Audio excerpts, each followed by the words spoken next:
bienvenue sur ma chaîne. Aujourd'hui, on plonge dans un mystère qui touche des millions de personnes. Pourquoi on procrastine malgré nos rêves les plus fous?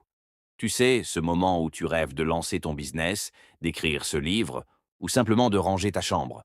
Mais tu finis par scroller TikTok pendant des heures.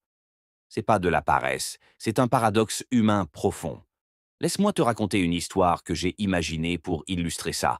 Imagine Sarah, une jeune graphiste talentueuse de 28 ans. Depuis l'enfance, elle rêve de créer sa propre agence de design. Elle a des idées brillantes, des croquis plein ses carnets et même un business plan esquissé sur son ordinateur.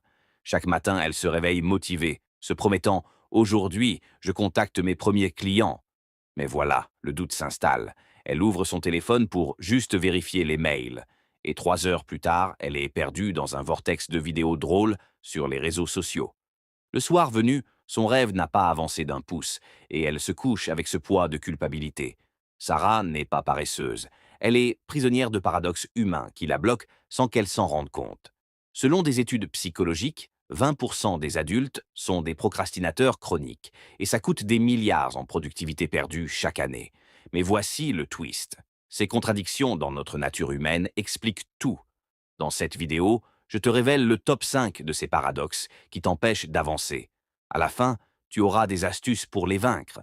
Mais attention, le premier va te faire remettre en question tout ce que tu crois savoir sur la motivation.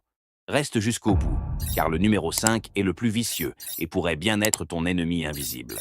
Abonne-toi et active la cloche pour ne pas rater la suite de cette série sur les paradoxes humains. Allons-y. Contradiction numéro 1. Pourquoi on procrastine par peur de l'échec, alors que l'échec est le meilleur professeur?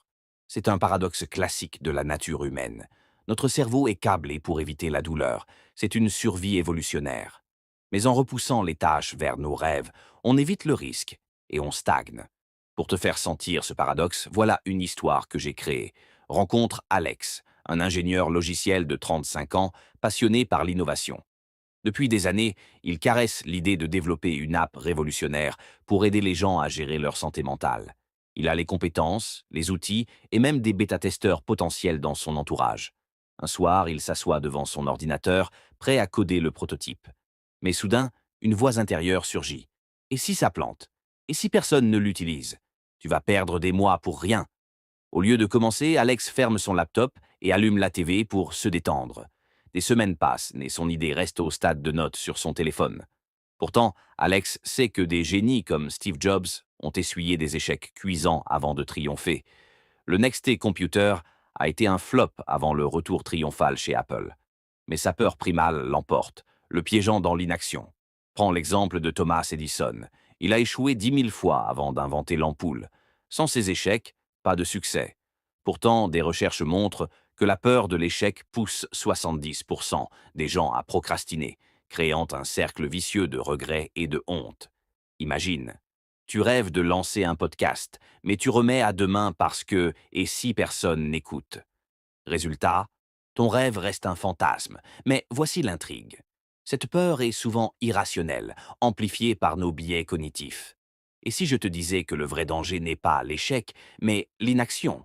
Attends de voir la contradiction suivante, qui transforme tes bonnes intentions en pièges paralysants. Contradiction numéro 2. Le perfectionnisme qui nous pousse à vouloir l'excellence, mais nous bloque dans l'inaction. Pourquoi? Parce que notre cerveau préfère rien à pas parfait. Des études en psychologie montrent que les perfectionnistes procrastinent plus, car ils attendent les conditions idéales qui n'arrivent jamais. Voici une histoire originale pour l'illustrer. Pense à Mia, une écrivaine en herbe de 26 ans, obsédée par l'idée d'écrire un roman fantasy qui surpassera ses idoles comme J.R.R. Tolkien. Elle a un univers entier dans la tête, des personnages complexes, des intrigues tordues et même une carte dessinée à la main. Chaque week-end, elle se jure de commencer le chapitre 1, mais dès qu'elle tape les premières lignes, elle relit et trouve tout imparfait. Cette phrase sonne faux, ce dialogue est cliché, il faut recommencer. Des heures passent en révisions infinies, et à la fin de la journée, elle n'a rien produit de concret. Mia sait que des chefs-d'œuvre comme Le Seigneur des Anneaux ont commencé par des brouillons imparfaits, mais son perfectionnisme la paralyse, la laissant avec un dossier rempli de débuts inachevés. Les gens intelligents procrastinent souvent parce qu'ils réfléchissent trop, repoussant l'action par peur de l'imperfection. Prends un artiste qui rêve d'exposer ses toiles, mais qui recommence sans cesse parce que c'est pas assez bon. Résultat, des rêves inachevés. L'intrigue est ici. Ce paradoxe crée de la dissonance cognitive. Tu sais que fait est mieux que parfait, mais ton ego dit non. Et si ce perfectionnisme cachait une peur plus profonde, la prochaine contradiction va te choquer, car elle explique pourquoi on choisit le plaisir immédiat au détriment de nos rêves futurs. Contradiction numéro 3. Pourquoi on privilégie le plaisir maintenant, même si ça sabote nos rêves à long terme? C'est le paradoxe de la préférence temporelle. Des experts comme Éric Larchevêque expliquent que notre cerveau discounte les récompenses futures. Un gain demain vaut moins qu'un petit plaisir aujourd'hui. Pour rendre ça vivant, écoute cette histoire que j'ai inventée. Victor, un entrepreneur de 40 ans, rêve de bâtir une start-up tech qui changera le monde de l'éducation. Il a un plan solide, coder l'app, pitcher à des investisseurs et scaler. Mais un après-midi pluvieux, alors qu'il devrait travailler sur son pitch deck, son téléphone vibre avec une notification Netflix. Nouvel épisode de ta série préférée. Juste un épisode pour me motiver, se dit-il. 3 épisodes plus tard, la journée est fichue et son rêve recule encore. Victor sait que dans 6 mois, une start-up réussie lui apporterait une satisfaction immense, mais le high immédiat de la série l'emporte, comme un sucre rapide face à un marathon. En psychologie, la théorie de la motivation temporelle dit que la procrastination surgit quand le délai avant la récompense est trop long, baissant notre motivation. Tu rêves de forme physique, mais tu procrastines la gym pour un snack? C'est ça. L'intrigue. Cette habitude évolutionnaire nous protégeait autrefois, mais dans un monde moderne, elle nous endette émotionnellement. Mais attends, la contradiction suivante révèle comment nos émotions jouent un rôle encore plus sournois. Contradiction numéro 4. On procrastine pour réguler nos émotions à court terme, évitant le stress. Mais ça empire tout à long terme. La théorie de la régulation émotionnelle explique que repousser une tâche aversive, comme un rapport, nous donne un soulagement immédiat, mais crée de la culpabilité plus tard. Voici une histoire créée pour l'occasion. Laura, une professeure d'art de 32 ans, aspire à ouvrir son propre atelier créatif.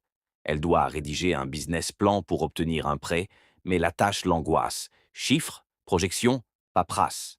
Un soir, épuisée après sa journée, elle s'assoit pour commencer. Mais le stress monte. C'est trop, je vais me détendre d'abord. Elle ouvre Instagram, scrolle des heures sur des posts inspirants, et minuit arrive sans une ligne écrite. Le lendemain, la culpabilité l'envahit, aggravant son stress. Laura sait que compléter ce plan la libérerait, mais son cerveau choisit le soulagement immédiat, transformant un petit nuage en tempête émotionnelle. Des recherches sur la bedtime procrastination montrent ce paradoxe. On scrolle tard pour se détendre, mais on dort mal et on est fatigué le lendemain. L'intrigue, c'est un coping maladaptatif. Ton cerveau priorise le mood maintenant, ignorant tes rêves. Et le pire, ça devient une habitude addictive. Maintenant, le climax, la dernière contradiction qui lie tout ça ensemble. Contradiction numéro 5. Pourquoi on se fait confiance pour le faire plus tard, alors qu'on sait qu'on procrastinera encore? C'est le paradoxe de la confiance aveugle. Des posts sur X soulignent que même les intelligents procrastinent par surréflexion ou sous-estimation du temps. Pour clore en beauté une histoire originale. Julien, un musicien de 29 ans, rêve de sortir son premier album indie. Il a des chansons prêtes, un home studio et des fans potentiels sur les réseaux. Chaque jour, il se dit « Demain, je finalise les mix, j'aurai plus d'énergie. » Mais demain devient après-demain et les mois passent. Julien se voit comme discipliné, capable de rattraper le temps perdu, mais c'est une illusion. Sa confiance en son futur moi le trahit, le laissant avec des démos inachevées. Il sait que des artistes comme Ed Sheeran ont commencé modestement sans attendre la perfection. Mais son optimisme biaisé le bloque. En Decision Theory, c'est comme un procrastination paradoxe, où on veut agir mais on repousse indéfiniment. Exemple, tu rêves d'apprendre une langue, mais demain sera mieux. Résultat, des rêves perdus. L'intrigue finale. Briser ça demande de l'autocompassion, pas de la force brute. Voilà les top 5 contradictions humaines qui expliquent ta procrastination malgré tes rêves, la peur de l'échec, le perfectionnisme, la préférence temporelle, la régulation émotionnelle et la confiance aveugle. Ces paradoxes sont universels, mais tu peux les vaincre. Pour ancrer ça, repensons à nos histoires. Sarah, Alex, Mia, Victor, Laura et Julien, tous prisonniers de ces pièges. Mais imagine-les en train de les surmonter. Sarah lance enfin son agence après un petit pas.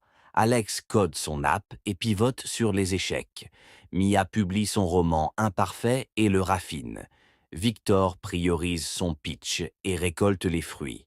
Laura écrit son plan en gérant ses émotions. Julien sort son album et grandit. Astuce rapide. 1. Commence petit, technique des 2 minutes, comme Sarah qui envoie un mail au lieu de tout planifier. 2. Fixe des deadlines émotionnels pour contrer la peur, comme Alex qui visualise le succès post-échec. 3. Utilise la visualisation pour connecter au futur, aidant Victor à résister aux distractions. 4. Traque tes triggers avec un journal, comme Laura pour identifier les stress. 5. Célèbre les petits pas pour briser la confiance aveugle, motivant Julien à agir aujourd'hui. Si cette vidéo t'a intrigué, like, commente ton paradoxe préféré et partage avec un ami procrastinateur. Abonne-toi pour plus de contenu sur les mystères humains. À bientôt pour Top 7 paradoxes du bonheur. Merci d'avoir regardé jusqu'au bout. Tu viens de vaincre la procrastination pour ces 15 minutes.